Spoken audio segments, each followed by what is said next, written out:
Bismillahirrahmanirrahim. Assalamualaikum warahmatullahi wabarakatuh. Selamat pagi semuanya.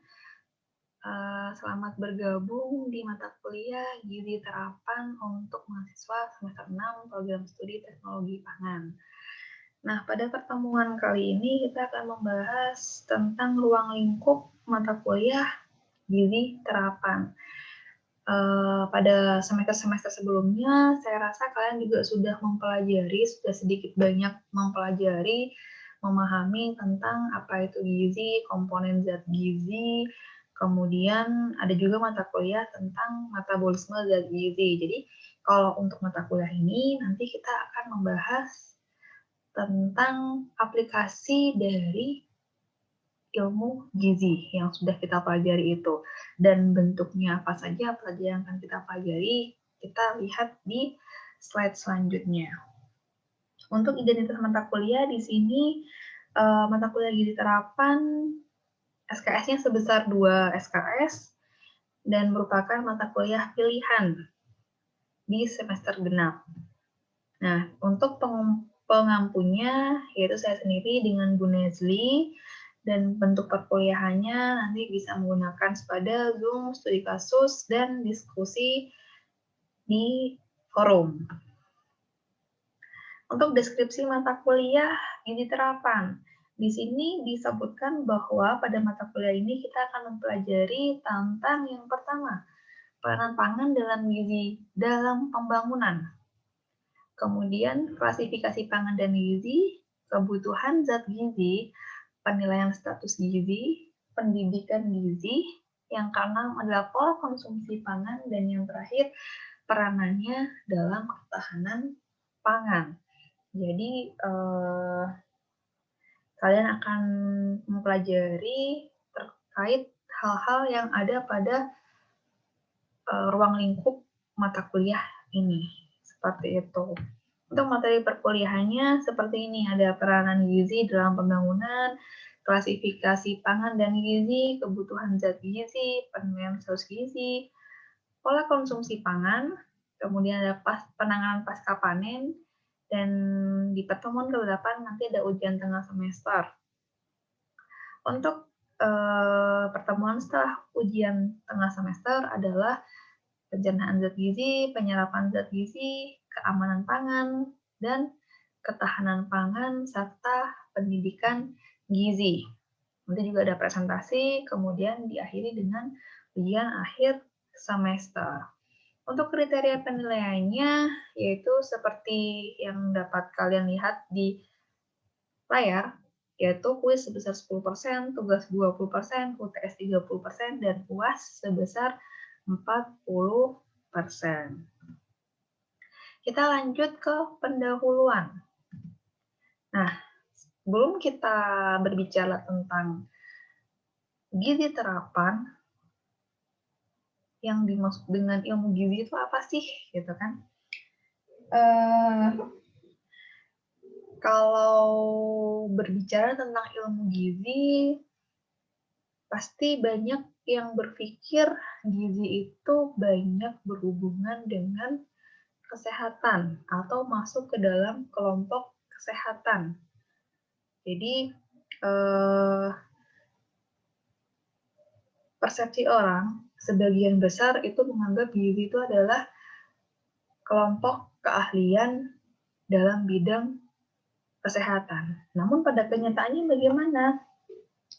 Bagaimana kesehatan itu dapat terbentuk jika tidak ada makanan yang dapat mempengaruhinya? Jadi, kalau kita berbicara tentang ilmu gizi, pasti tidak lepas dari aspek makanan yang pada nantinya akan berdampak pada kesehatan tubuh manusia. Seperti itu ya. Jadi, gizi itu terdapat dalam pangan. Konsumsi pangan yang baik, pola pangan yang baik, dan asupan gizi yang cukup atau terpenuhi akan mengakibatkan tubuh itu menjadi sehat dan terhindar dari resiko penyakit seperti itu, atau intinya dapat menekan resiko yang muncul dari efek kesehatan. Dan tidak lupa kegiatan atau aktivitas yang baik, yang rutin, olahraga yang rutin itu juga akan mempengaruhi kesehatan tubuh manusia. Seperti itu ya. Jadi jika kita berbicara tentang gizi, maka ada hubungan antara makanan dengan kesehatan. Kenapa makanan? Karena di dalam makanan itulah yang mengandung zat-zat gizi. Ada gizi makro, ada gizi mikro yang mempunyai fungsi untuk kesehatan tubuh kita. Seperti itu. Nah, sekarang pertanyaan selanjutnya adalah zat gizi itu apa? Zat gizi itu bisa berupa makronutrien dan mikronutrien, di mana kandungan makro dan mikro itu terdapat dalam bahan pangan. Dan setiap bahan pangan itu mempunyai kandungan makro dan mikronutrien yang berbeda-beda. Kandungan makro contohnya seperti karbohidrat, lemak, protein, dan air. Sedangkan mikro adalah vitamin dan mineral.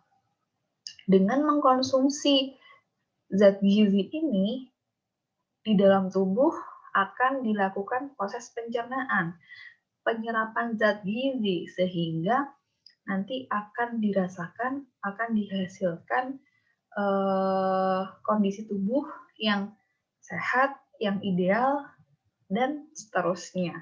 Seperti itu. Jadi kalau kita berbicara tentang zat gizi, pasti ada komponen makro, mikro yang ada dalam bahan pangan. Seperti itu.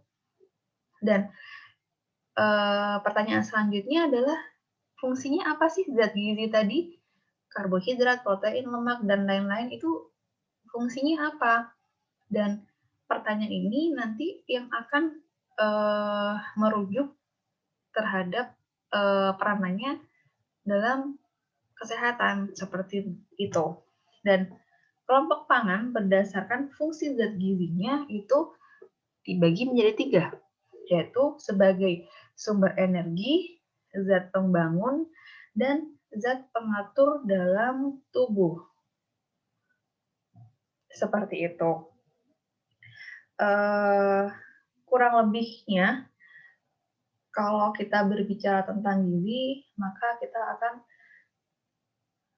memikirkan, berpikir, memahami bahwa bagaimana suatu makanan tersebut dapat dikonsumsi, kemudian dapat dicerna oleh tubuh, sehingga membuat tubuh kita menjadi sehat, ideal, dan lain-lain.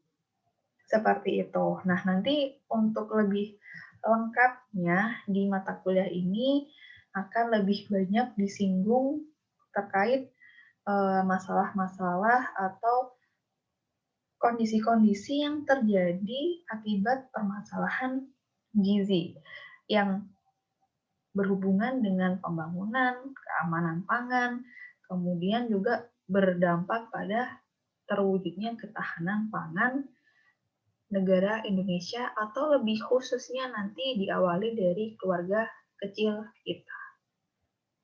Mungkin itu yang dapat saya sampaikan untuk pertemuan di hari ini. Kita lanjut di minggu depan terkait peranan gizi dalam pembangunan yang utamanya yang akan berdampak pada kualitas sumber daya manusia. Cukup sekian pertemuan hari ini. Terima kasih atas perhatiannya. Wassalamualaikum warahmatullahi wabarakatuh.